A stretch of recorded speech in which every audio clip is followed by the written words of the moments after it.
आज स्वातंत्र्य दिन.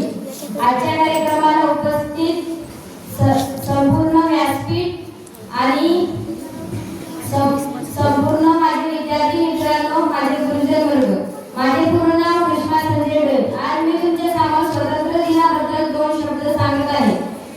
रंग बलिदानाचा तो त्या तिरंग्यात पाहावा, रंग बलिदानाचा तो त्या तिरंग्यात पाहावा. उत्सव स्वातंत्र्याचा अंगी संच लावा, उत्सव तिरंग्याचा अंगी संच लावा.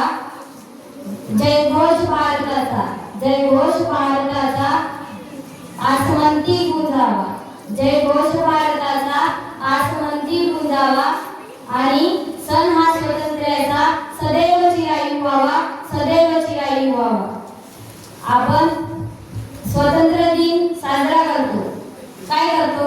गंधात फूल फुलवायचे आणि ते देवाच्या पायावर पाहून प्रार्थना करायची की माझी मातृभूमी स्वतंत्र होऊ दे.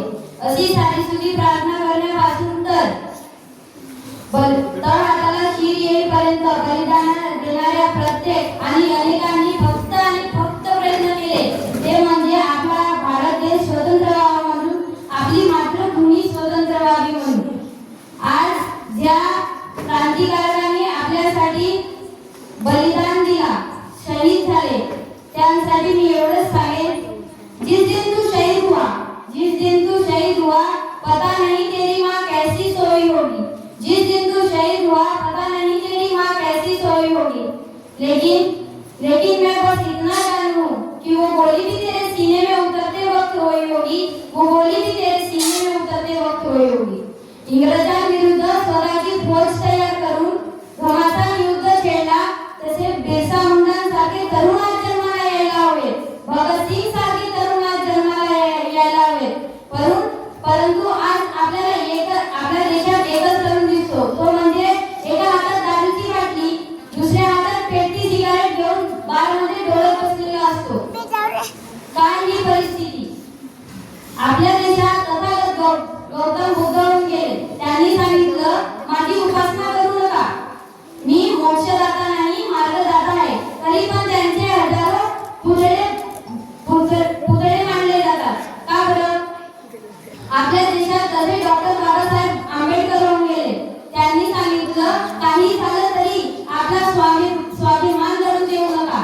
तरी पण आज आपल्या देशातील तरुण स्वाभिमान बाजूला ठेवून 1,000 रुपयासाठी, 2,000 रुपयासाठी, 5,000 रुपयासाठी आपले मतदान विकतात. का बरं?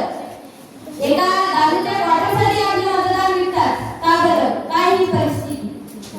आपल्या देशात भगतसिंग बद्दल मी एक वाक्य बोलतो. भगतसिंग का बलिदान तो चटाई में पड़ा है, भगतसिंग का तो बलिदान चटाई में पड़ा है. अशरफुल्लाह की कोई बात ही नहीं करते, अशरफुल्लाह की कोई बात ही नहीं करते. देश में जिन्होंने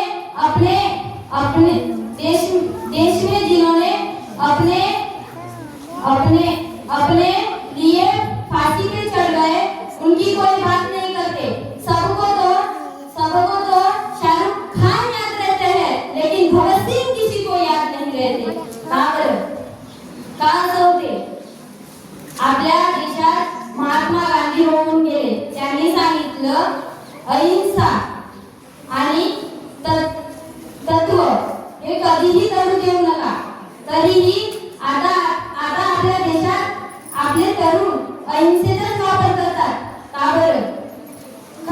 आज आपल्याला धर्म, पंथ, भेद विसरायला हवे, पण आपण ते विसरू शकलो नाही.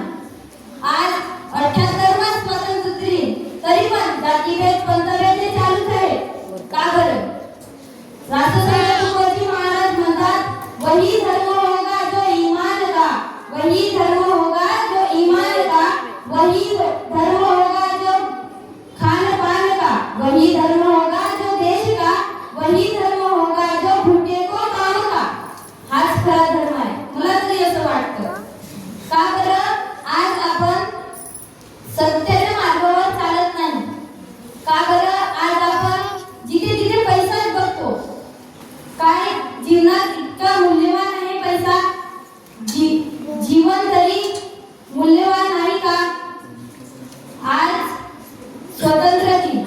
या तरी दिवशी हे सगळे आपण प्रतिज्ञा घ्यायला हवी की या दिवस पासून मी सत्याची वाट धरीन, तत्वाची वाट धरीन, अहिंसेची वाट धरीन, स्वाभिमान ठेवीन.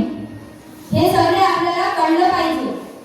खरं तर संत कबीर म्हणतात, नाये धोए क्या मजा, नाये धोए क्या मजा, मन का मैल न जाए, नाये धोए क्या मजा, मन का मैल न जाए, मीन तो सदा ही जल में रहे लेकिन बास न जाए. सांगायचं तात्पर्य एवढंच की मासोळी नेहमी पाण्यात राहते पण तिच्या अंगाचा वास मात्र जात नाही.